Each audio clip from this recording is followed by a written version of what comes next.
A 7-year-old girl planted herself in front of Chuck Norris and shoved a crumpled piece of paper into his chest. Chuck caught her wrist on reflex, the way you catch a punch you didn't see coming, and for half a second the most dangerous hands in martial arts were wrapped around a kid's fingers. What happened in the next 48 hours would become Hollywood legend, a story whispered about for decades.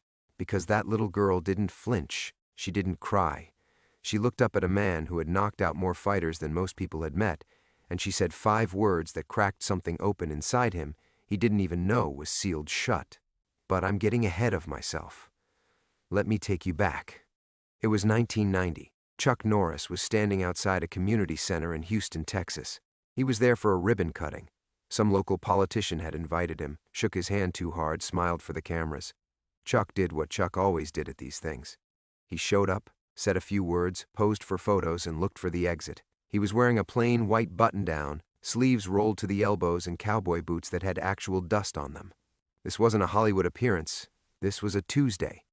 The community center sat on the edge of a neighborhood most people drove through with their doors locked. Broken glass in the parking lot. Graffiti on the back wall that nobody had bothered to cover. A group of teenagers leaned against a chain-link fence across the street, watching the cameras with hard eyes. Chuck clocked them immediately. He always scanned a room, a street, a crowd. Old habit, survival habit. The politician finished his speech. People clapped. Chuck shook a few more hands, signed a few autographs, and started walking toward his truck. That's when the girl appeared. She came from the side of the building, moving fast, cutting through a gap in the crowd with the kind of determination you usually see in someone 3 times her age. She was small, thin arms, a ponytail that was coming undone on one side. Her shoes were 2 different colors, not a fashion choice, a poverty choice. And she had this piece of paper in her hand, gripped so tight her knuckles were pale. She didn't wait. She didn't ask permission. She walked straight up to Chuck Norris and pressed that paper against his chest. Believe me, nobody touched Chuck Norris without warning. His reflexes were automatic. His hand closed around hers before his brain even registered what was happening. A bodyguard stepped forward. Chuck held up his other hand and stopped the guy cold. He looked down at the girl. She looked up at him. "I need a job," she said. Chuck let go of her wrist. He crouched down, bringing himself to her eye level, and he studied her face. There was dirt on her cheek, a small scar near her hairline, but her eyes were steady, no tears, no wobble. This kid had rehearsed this moment. "A job," Chuck repeated. "Yes, sir. I'm a hard worker. I can sweep. I can carry things. I'm strong." She flexed her arm. The muscle that appeared was about the size of a walnut. Chuck's jaw tightened, not because it was funny, because it wasn't. He unfolded the piece of paper she'd given him. It was a resume, a 7-year-old's resume, written in crayon. It listed her name, Maria, her age, 7, her skills, sweeping, counting to 100 and being brave. Under experience, she had written, "I take care of my brother every day. He is 4. Chuck read it twice. He folded it carefully and put it in his shirt pocket. "Maria," he said, "where's your mom?" The girl pointed toward a cluster of apartments visible past the parking lot. 3 stories of stained concrete, laundry hanging from windows, a door on the ground floor that was missing its handle. "She's working. She works 2 jobs. But we still don't have enough for the electric bill. So I need a job too." Get this. Chuck Norris had fought in professional martial arts tournaments across the world. He'd been punched by the best, kicked by the fastest, thrown by men who trained 12 hours a day to hurt people. But standing in that parking lot, holding a crayon resume from a 7-year-old girl who listed being brave as a skill, something hit him harder than any strike he'd ever absorbed.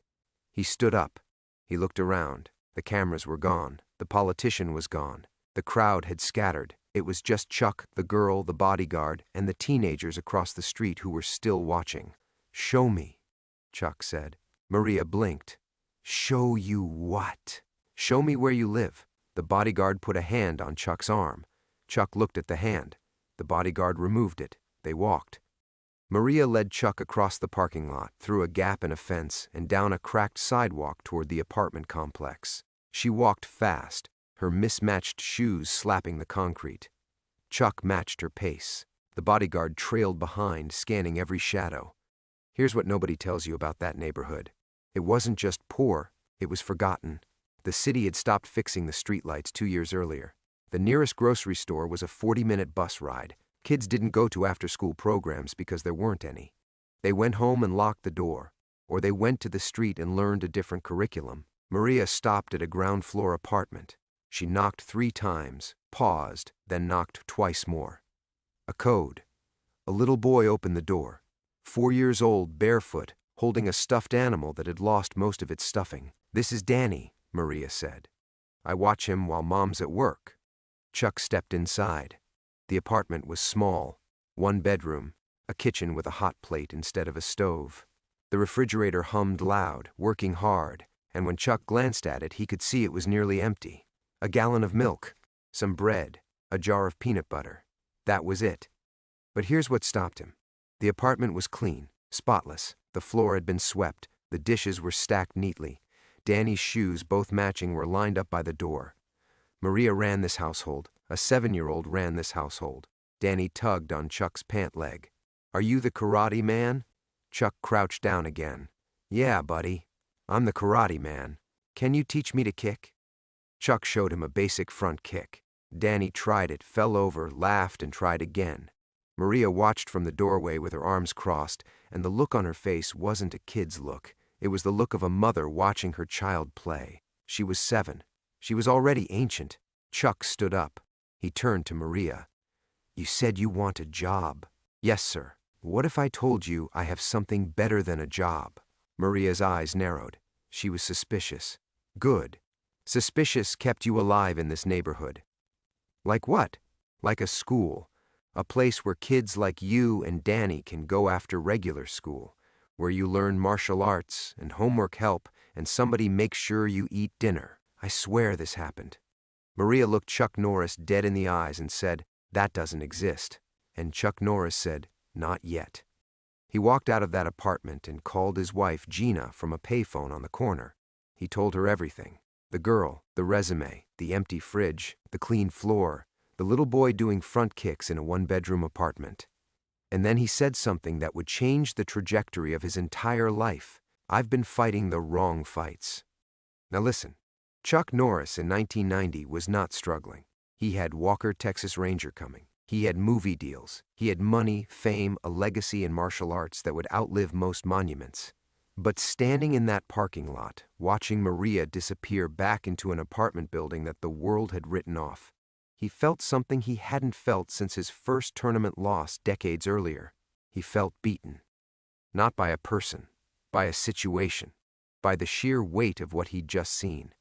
A child who had already accepted that the world wasn't going to help her. A child who had skipped straight past hope and gone directly to action. She wasn't wishing for better. She was trying to build better with her own tiny hands. Chuck drove home. He didn't sleep that night. Gina found him at the kitchen table at 4 a.m. with a yellow legal pad covered in notes. He'd been making calls, reaching out to contacts, doing math. By sunrise, he had the skeleton of a plan. But a plan is just paper until you put boots on the ground. And Chuck Norris knew something about putting boots on the ground. Within 2 weeks, he was back in Houston, not for a ribbon cutting, not for a photo op. He walked into the same community center he'd been at before, but this time he brought people with him. Trainers, teachers, a nutritionist, and a check. The community center director, a woman named Patricia, sat across from Chuck in a small office with a desk lamp that flickered every few seconds. She listened to his pitch. He wanted to start a program. After school, martial arts as the foundation, but wrapped around it would be tutoring, mentorship, meals, and life skills. He wanted to start right here, in this building, in this neighborhood. Patricia leaned back in her chair. "Mr. Norris, do you know how many celebrities come through here, make promises, and never come back?" Chuck pulled Maria's resume from his pocket. He unfolded it and set it on the desk. Patricia looked at it. She read the crayon words. She looked at the line that said, "Being brave." Her hand went to her mouth. "I'm not making a promise," Chuck said. "I'm making a commitment. There's a difference. A promise is words. A commitment is showing up." Now here's where the story could have ended nice and neat. Celebrity starts charity, feel-good moment, roll credits. But that's not what happened, because the real fight was just beginning. The first class had 14 kids. Maria was there. Danny was there. So were kids from all over the neighborhood. Some came because they wanted to learn karate. Some came because there was food. A few came because the alternative was the street, and the street was losing its charm. Chuck taught the first class himself. He stood at the front of that community center in his GI, barefoot on a floor that had been a basketball court 2 hours earlier, and he looked at 14 kids who ranged from 6 to 15. Some of them were scared. Some of them were angry. One kid in the back, a 13-year-old named Darius, had his arms crossed and a look on his face that said he'd rather be anywhere else. Chuck didn't give a speech. He didn't lecture. He bowed, and he said, "Bow back." They bowed. "Now punch." Trust me on this. 14 kids throwing their first punch in unison is not graceful. It's chaos. Fists going in different directions. Elbows flaring. One kid punched himself in the chin, but Chuck walked through them, adjusting, correcting, showing each one how to make a proper fist, how to rotate the hip, how to put their body behind it. He got to Darius. The kid hadn't thrown a single punch. "You too," Chuck said. "I don't do karate. What do you do?" "I survive." Chuck held up a focus pad. "Show me." Darius uncrossed his arms. He threw a punch. It was wild, off-center, but it had heat. Chuck caught it on the pad and nodded. "Good. Now throw it again." This time, aim. Darius threw it again. Better. Chuck adjusted his elbow. Darius threw it a third time. The pop on the pad was sharp, clean. "There it is," Chuck said. Something shifted in that kid's face. Just for a second. A crack in the armor. Then it was gone, and Darius crossed his arms again. But he stayed. You know what's remarkable? He stayed. The program didn't grow fast. It grew hard. There were nights when Chuck drove 3 hours to teach a class and only 4 kids showed up. There were weeks when funding was so tight he was paying for meals out of his own pocket. There were parents who didn't trust it. There were bureaucrats who didn't support it. There were people in the martial arts community who thought Chuck Norris was wasting his time. One promoter called him, a guy named Saul who'd been setting up celebrity appearances for years. Saul had a deal on the table. Big money. A tour of exhibition matches across Asia. All Chuck had to do was show up, throw some kicks, shake some hands, and cash the checks. "Chuck, you're leaving millions on the table. For what? A karate class in a bad neighborhood?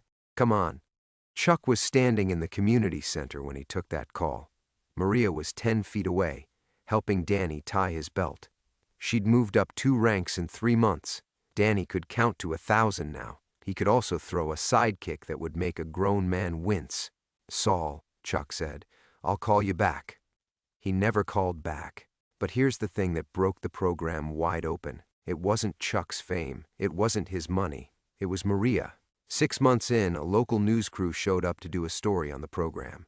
They interviewed Chuck. He gave good quotes, talked about discipline, respect, hard work, standard stuff. Then the reporter asked if she could talk to one of the kids. Chuck pointed at Maria. Maria sat in a folding chair, her GI clean and pressed, her belt tied perfectly. The reporter asked her why she liked the program. Maria said, "Before this, I thought being strong meant not crying. Now I know being strong means getting back up." The cameraman zoomed in on her face. That clip aired on the evening news. Then it got picked up by a national outlet. Then another. Within a month, Chuck's phone was ringing off the hook. Not promoters, not movie producers. Schools, community centers, city councils.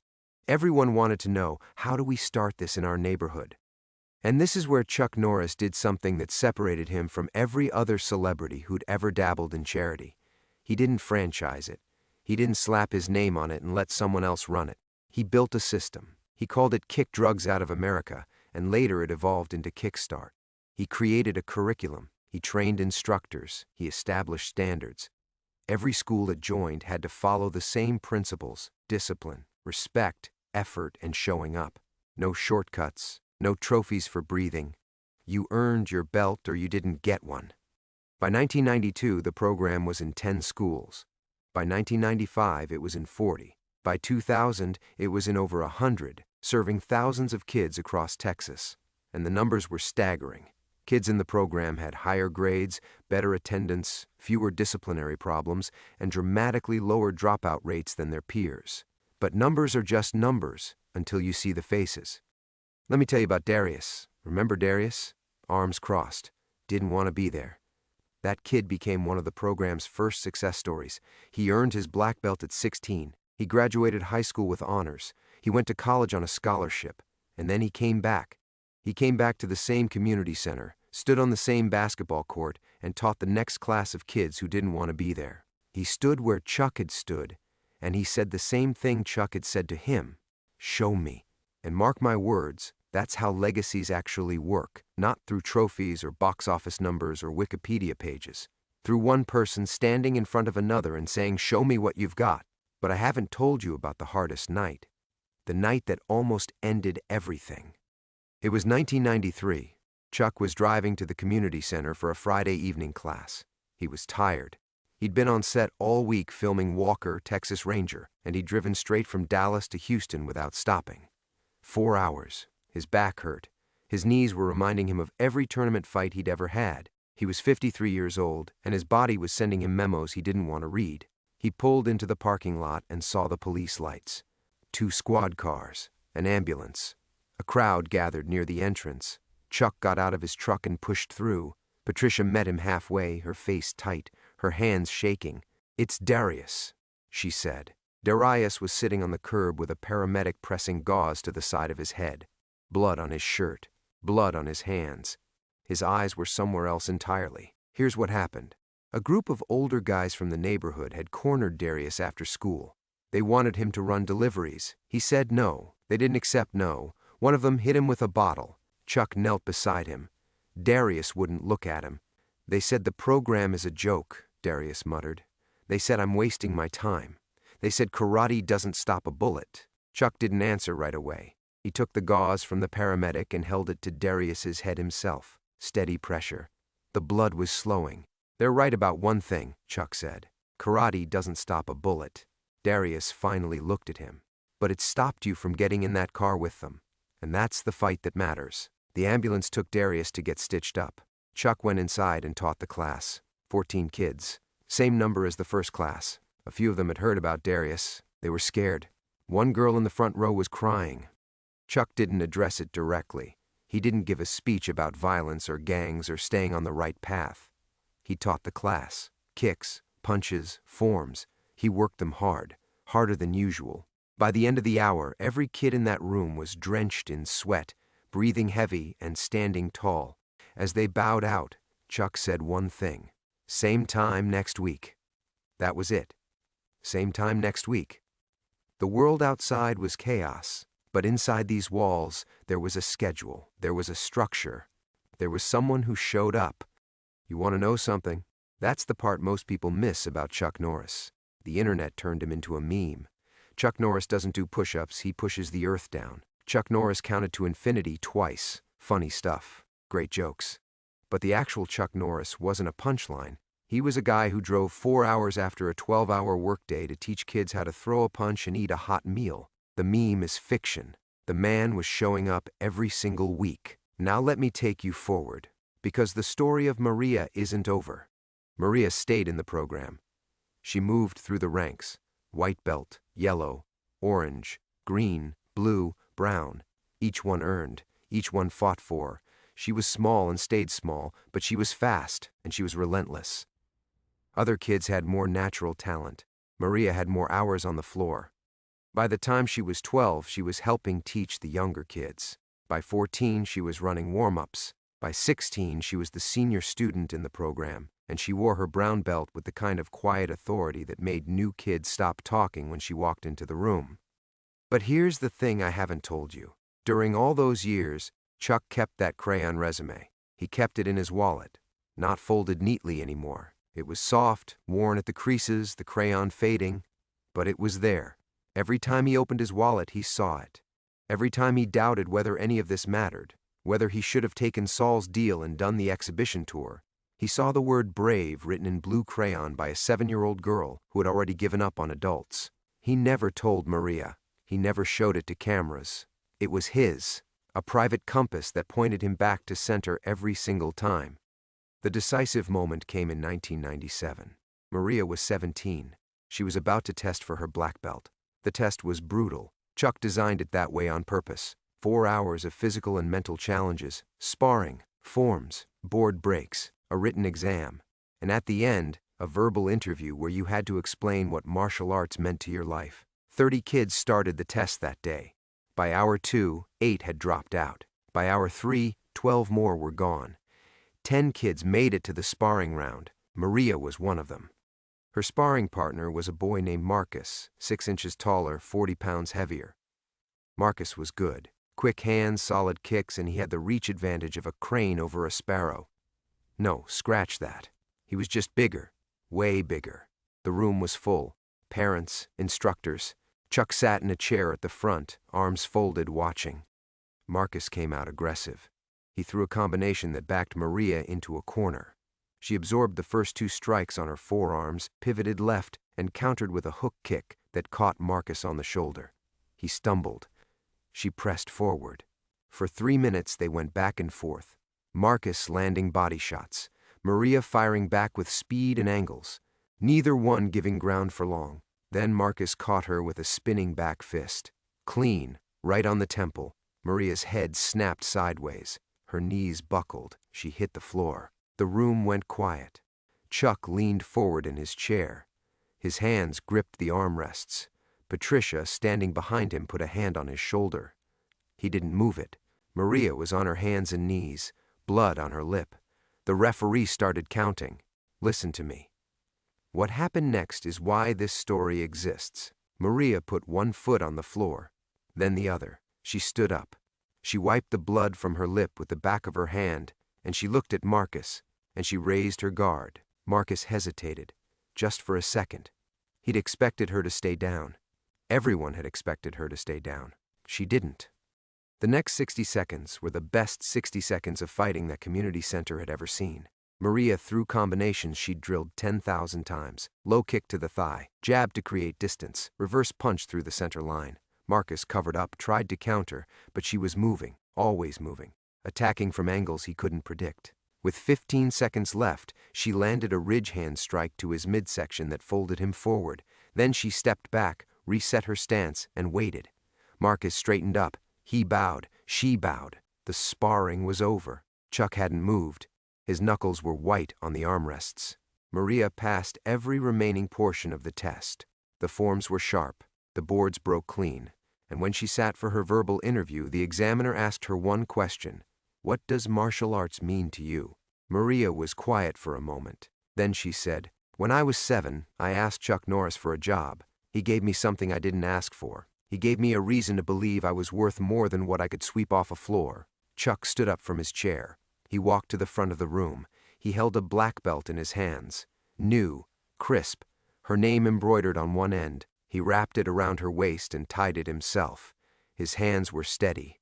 His eyes were not. Then he reached into his wallet. He pulled out the crayon resume, 10 years old, faded, falling apart at the folds. He held it up so she could see it. Maria stared at it. Her hand went to her mouth. You kept it, she whispered. Every day, Chuck said. She hugged him. Not a polite hug. Not a photo op hug. The kind of hug where you hold on because you're afraid of what happens if you let go. Chuck wrapped his arms around her and held on right back. The toughest man in the room. The most vulnerable he'd ever been in public. Right there. That moment. That's the moment that changed Chuck Norris forever. Not the tournaments. Not the movies. Not Walker, Texas Ranger. A 7-year-old girl with a crayon resume who listed being brave as a qualification. A 17-year-old woman who got knocked to the floor and stood back up with blood on her lip and fire in her eyes. Chuck stepped back and looked at her. He said 5 words. You were always already hired. The room erupted. And Chuck Norris, world champion, movie star, television icon, stood in a community center in Houston, Texas, and let someone else be the hero. If this story moved something in you, hit subscribe. Not for me. For the Marias out there who are still writing their resumes in crayon. For the Dariuses who are still crossing their arms and waiting for someone to say, show me. One click. That's your version of showing up. Now let me tell you where they all ended up. Because the legend doesn't end in that room. Kickstart grew. It didn't just survive. It became one of the most successful youth martial arts programs in American history. Over 75,000 kids went through the program. Graduation rates in participating schools climbed. Disciplinary referrals dropped. Kids who had been written off by every metric the system used to measure potential started proving every metric wrong. Chuck funded it. He fought for it. He showed up for it. Year after year. He turned down roles. He passed on deals. He once told an interviewer that his greatest accomplishment wasn't any fight or any film. It was seeing a kid who couldn't look you in the eye, walk into a room 6 months later, and bow with confidence. Darius became a teacher, a real one. 8th grade math. He coached the school's martial arts club on the side. He married a woman named Angela, and they had 2 kids, and both of those kids started in the program at age 6. Full circle. Patricia ran the community center for another 20 years. She kept a copy of Maria's resume on her office wall. Not the original, a photocopy. The original stayed in Chuck's wallet until the day the paper was too fragile to unfold anymore. Then he had it framed. It hung in his home office, right next to his world championship belts. And Maria graduated high school. She went to college. She got a degree in social work. And then she did the thing that nobody saw coming but everybody should have predicted. She started her own program, not martial arts, literacy. She taught kids in low-income neighborhoods how to read, how to write, how to put their thoughts on paper. She called it First Draft. Every kid who enrolled got a journal and a box of crayons. She told each one the same thing on their first day. Write down what you're good at. Write down what you're brave enough to try. That's your resume. That's your start. Chuck came to the grand opening. He was older now. The kicks weren't as high. The hands weren't as fast. But he stood in the back of that room, watched Maria address her first class, and saw the same girl who had shoved a piece of paper into his chest in a parking lot 20-something years earlier. She was still that girl, still determined, still moving fast, still refusing to wait for permission. After the class, Maria found Chuck in the hallway. She was carrying a stack of journals. She stopped, set them down, and looked at him. "You know what the funny part is?" she said. "I never actually wanted a job." Chuck raised an eyebrow. "I wanted someone to see me. I wanted one adult to look at me and not look through me. That's what I was really asking for in that parking lot." Chuck nodded slowly. He reached out and straightened the collar of her jacket. A small gesture, a fatherly gesture. "I know," he said. "I figured that out about 30 seconds in. Then why did you come to my apartment?" "Because seeing someone isn't enough. You have to show up at their door." Maria picked up her journals. She walked back toward her classroom. At the doorway, she turned. "Thank you for showing up at mine." Chuck watched her go. He put his hands in his pockets. He felt the empty space in his wallet where the resume used to be. And he walked out of the building, into the sunlight, past a parking lot that didn't have broken glass anymore, on a street where the lights all worked. A little girl asked Chuck Norris for a job. What he saw next changed his life forever. Not a kick, not a fight, not a movie scene. A piece of paper written in crayon by a child who decided that if nobody was coming to save her, she'd apply for the position herself. And a man who had spent his whole life being strong finally learned what strength actually looked like. It looked like a 7-year-old girl in mismatched shoes who wrote the word brave on a resume and meant it more than any adult who'd ever typed the same word in a boardroom. That's the legend. That's the real Chuck Norris. And that's why, decades later, in community centers and classrooms and gyms across the country, instructors still bow before class and say 5 words to every new kid who walks through the door. "Show me what you've got."